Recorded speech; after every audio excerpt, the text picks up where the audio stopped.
नमस्कार स्टूडेंट्स, हम BSc second year की इनऑर्गेनिक केमिस्ट्री पढ़ रहे थे। इस इनऑर्गेनिक केमिस्ट्री में मैं आप लोगों को कोऑर्डिनेशन कंपाउंड्स पढ़ा रही थी। कोऑर्डिनेशन कंपाउंड्स में हमने लास्ट वीडियो लेक्चर्स में इन कोऑर्डिनेशन कंपाउंड्स का नाम लिखना सीखा था। इस वीडियो लेक्चर्स में मैं आप लोगों को इनका फॉर्मूला लिखना सिखाऊंगी।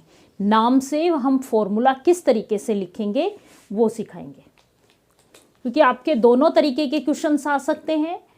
फॉर्मूले से नाम लिखना या नाम से फॉर्मूला लिखना, दोनों टाइप के क्वेश्चंस आ सकते हैं। तो हमने फॉर्मूले से IUPAC नोमेनक्लेचर के अकॉर्डिंग नाम लिखना सीख गए थे। अब हमें यदि नेमिंग दी हुई हो तो उनका फॉर्मूला कैसे लिखते हैं वो सीखेंगे।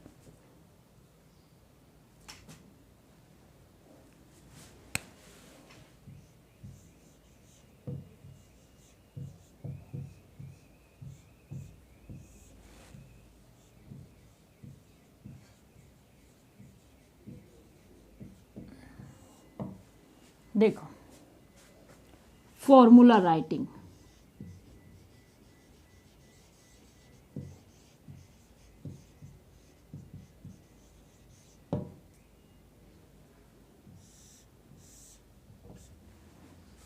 फॉर्मूला राइटिंग, पहला कि कैटायन और एनायन का ऑर्डर कैसे लिखेंगे। Clear?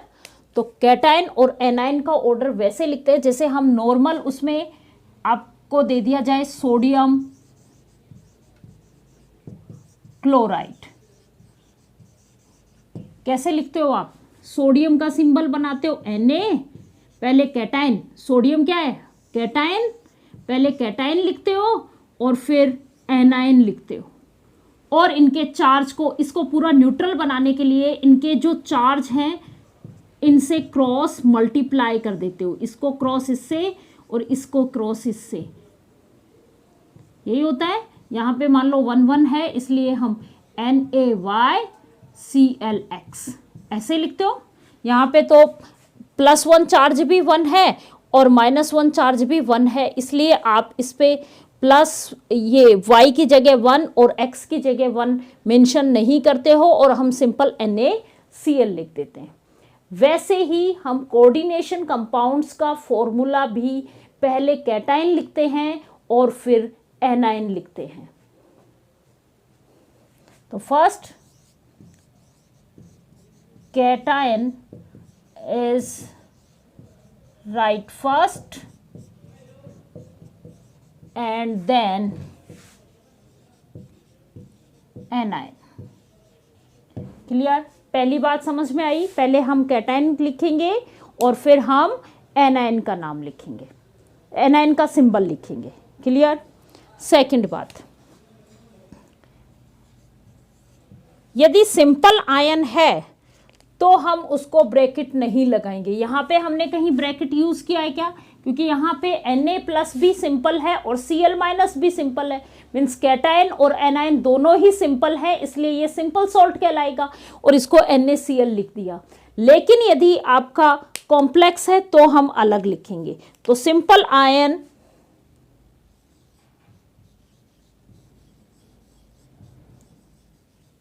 written as usually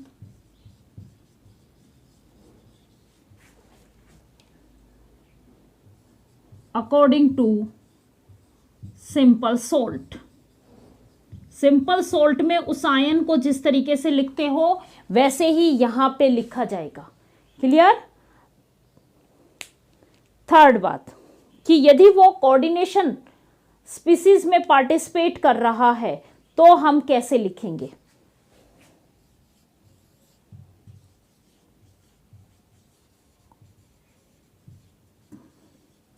coordination species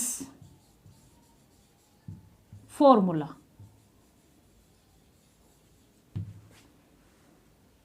first यहां पे हम किसको लिख रहे थे? पहले कैटायन और फिर एनायन। यहां पे भी कैटायन की फॉर्म में क्या होगी? मेटल।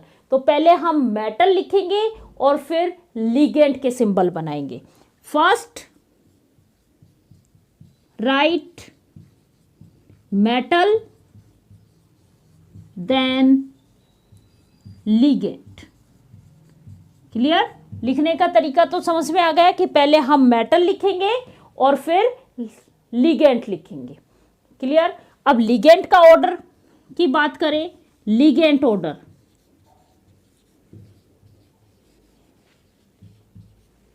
किसके अकॉर्डिंग होगा?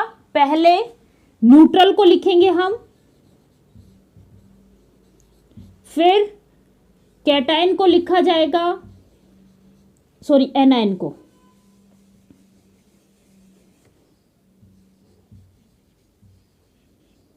और फिर कैटायन को लिखा जाएगा।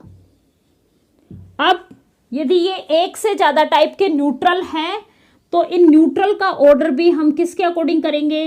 According to alphabet, alphabetic. इनको भी हम किसके अकॉर्डिंग लिखेंगे? अल्फाबेट के अकॉर्डिंग, अल्फाबेट के अकॉर्डिंग इनका ऑर्डर लिखेंगे। क्लियर यहां तक? थर्ड पॉइंट, लिगेंड्स के नंबर, यदि आपके पास नंबर है तो आप ब्रैकेट बंद करके उनके नंबर मेंशन करोगे। Ligand number, right. लिगेंड्स के हमें क्या लिखने हैं? नंबर। किस में लिखने हैं? स्मॉल ब्रैकेट में।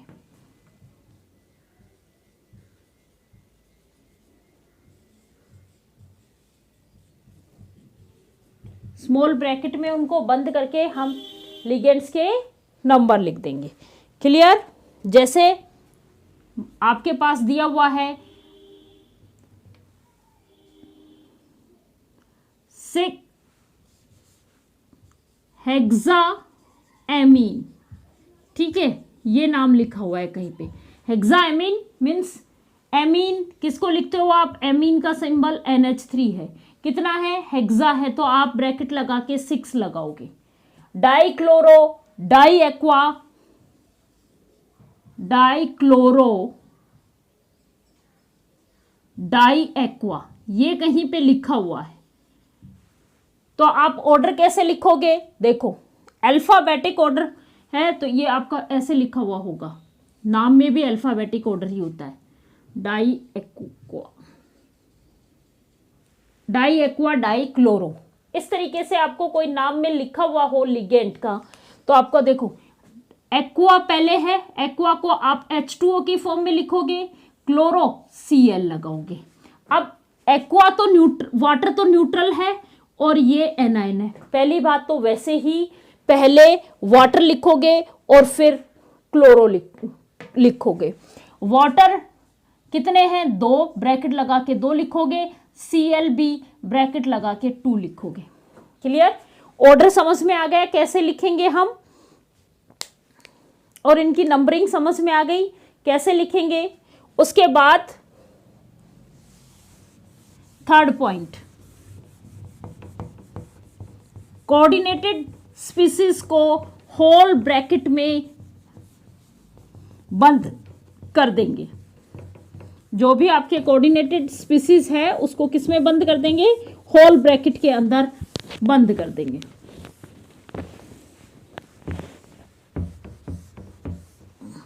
तो fourth point,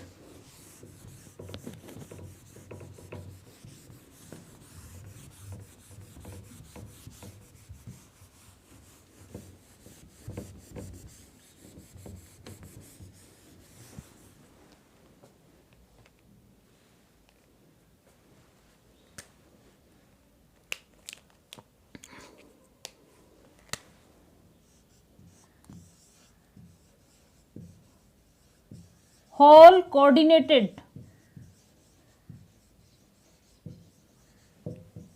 species enclosed in big bracket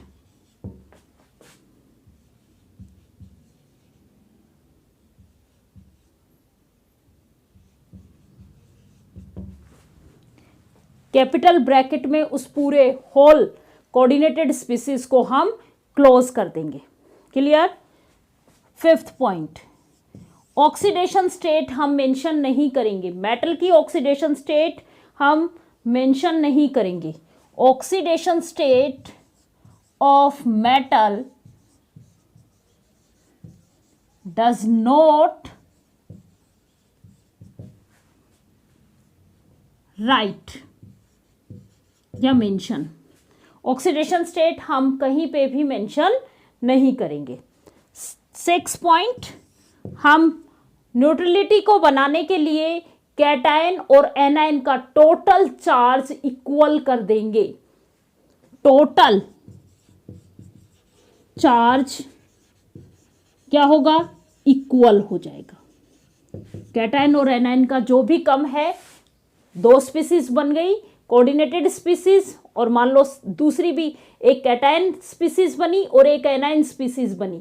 अब कैटायन यदि कोऑर्डिनेटेड स्पीसीज है तो उसमें जो एनायन लिगेंड है उसके हिसाब से उस पूरे कोऑर्डिनेशन पेयर पे कितना चार्ज आ रहा है, और आपके जो नॉर्मल स्पीसीज है उस पे कितना चार्ज है, इन चार्ज को हम क्या कर देंगे, बैलेंस कर देंगे। क्लियर, यहाँ तक आपको रूल लिखने आ गए। अब इन्हीं रूल्स के आधार पे हम 1-2 एग्जाम्पल्स करते हैं।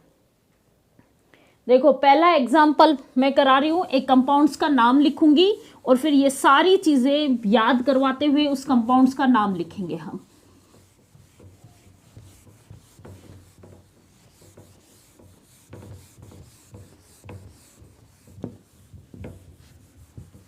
तीन चार कंपाउंड्स की प्रैक्टिस करेंगे।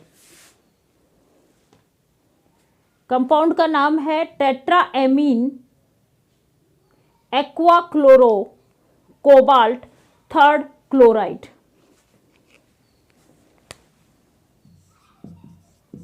Tetraammine aqua chloro cobalt 3rd chloride. Chloride का सिंबल हमें पता है Cl होता है।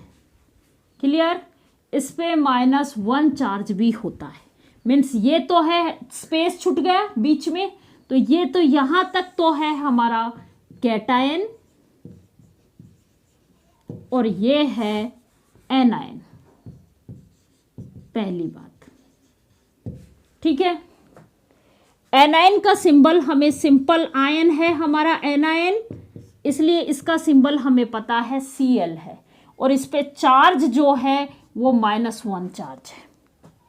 क्लियर, अब हम किसकी बात कर रहे हैं, इस कोऑर्डिनेटेड कैटायन। कैसा है हमारा कैटायन, कोऑर्डिनेटेड स्पीसीज है। कोऑर्डिनेटेड स्पीसीज है, कोऑर्डिनेटिंग स्पीसीज है।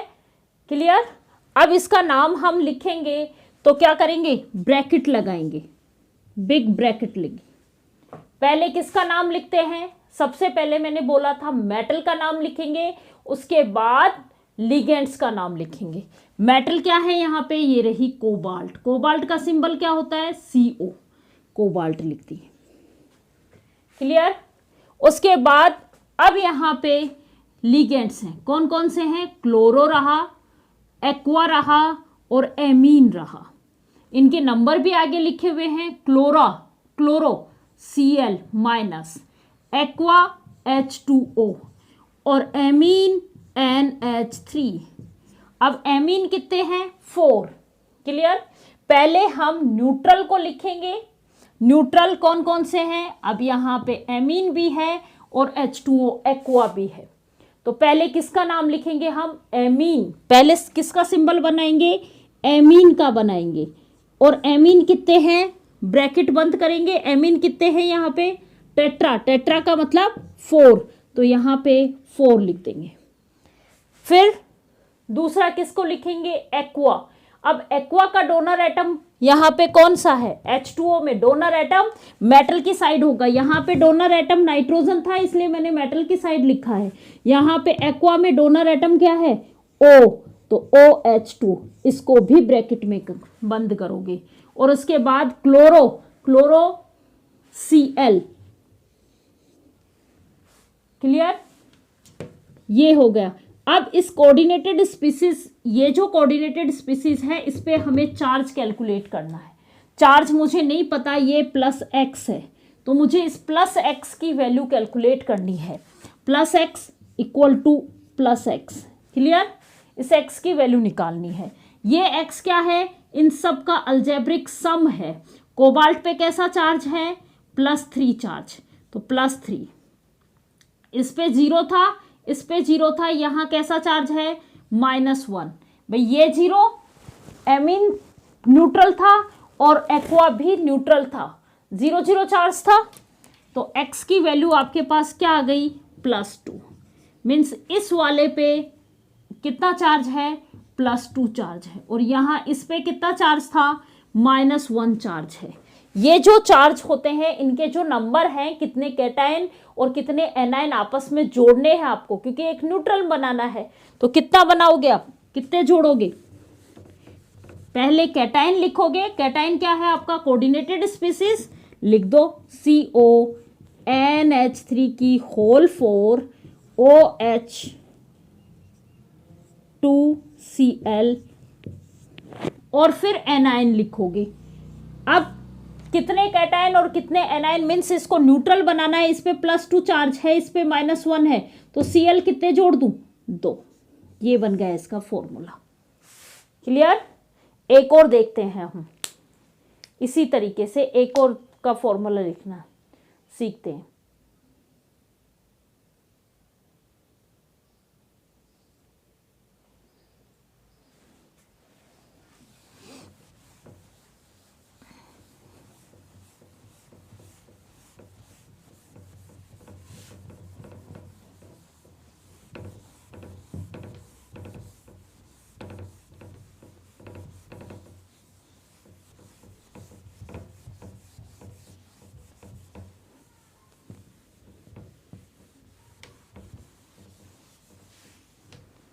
सेकंड देखो,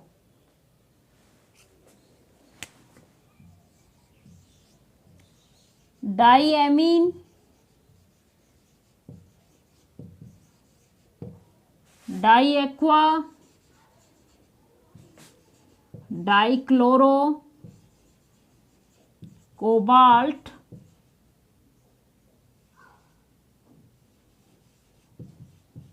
थर्ड सल्फेट।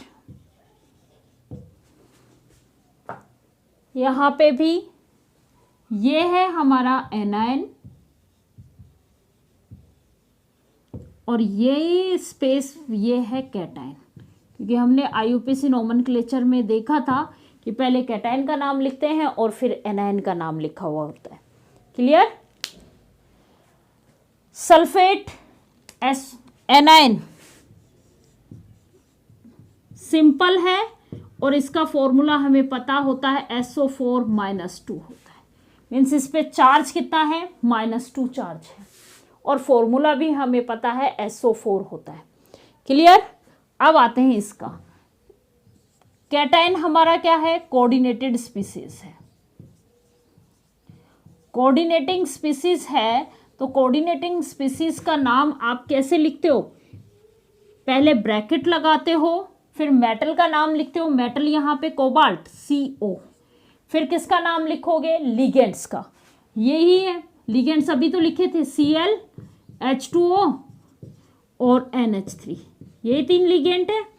पहले किसको लिखेंगे, NH3 को, कितने हैं, पहले डोनर एटम NH3 कितने हैं, 2, फिर वाटर का डोनर एटम OH2 कितने हैं, 2, Cl कितने हैं, 2, ब्रैकेट बंद कर दिया। अब इस पे चार्ज कैलकुलेट करो, यहाँ पे +3 चार्ज है, ये 0 है, ये भी 0 है, और ये -2 चार्ज है, किसके इक्वल है, ये +x, मुझे नहीं पता इस पे कितना चार्ज है, x की वैल्यू निकालनी है। क्या हो गया, +1 चार्ज, मीन इस पे कितना चार्ज है, +1 चार्ज है। क्लियर, SO4 -2, अब इस पे -2 चार्ज है और इस पे +1 चार्ज है, तो हमें न्यूट्रल बनाने के लिए ये कितना चाहिए, ये 2 किसके साथ जुड़ेंगे, एक सल्फाइड के साथ जुड़ेंगे। तो आप कैसे फॉर्मूला लिखोगे, CONH3 की होल 2 OH2 की होल 2 Cl2, यहाँ पे क्या लगा दोगे 2SO4। ये जो चार्ज होते हैं ये एनायन के चार्ज का जो नंबर है वो कैटायन से मल्टीप्लाई करोगे और कैटायन का जो नंबर है वो एनायन से मल्टीप्लाई किया जाएगा। क्लियर? इस तरीके से ये चार्ज अपने आप बैलेंस हो जाता है। आज हमने नाम लिखना सीखा है। आप लोगों के पास जो एग्जाम में क्वेश्चंस आते हैं वो या तो आपको नाम से फॉर्मूला लिखना पूछ लिया जाता है या फॉर्मूले से नाम लिखना पूछ लिया जाता है। क्लियर? नेक्स्ट क्लास में हम पढ़ेंगे चिलेट के बारे में। चिलेट क्या होते हैं, इनको क्यों स्टेबिलिटी मिलती है, कितने टाइप के चिलेट्स होते हैं, ये सब चीज़ें हम नेक्स्ट क्लास में स्टार्ट करेंगे। Thank you students.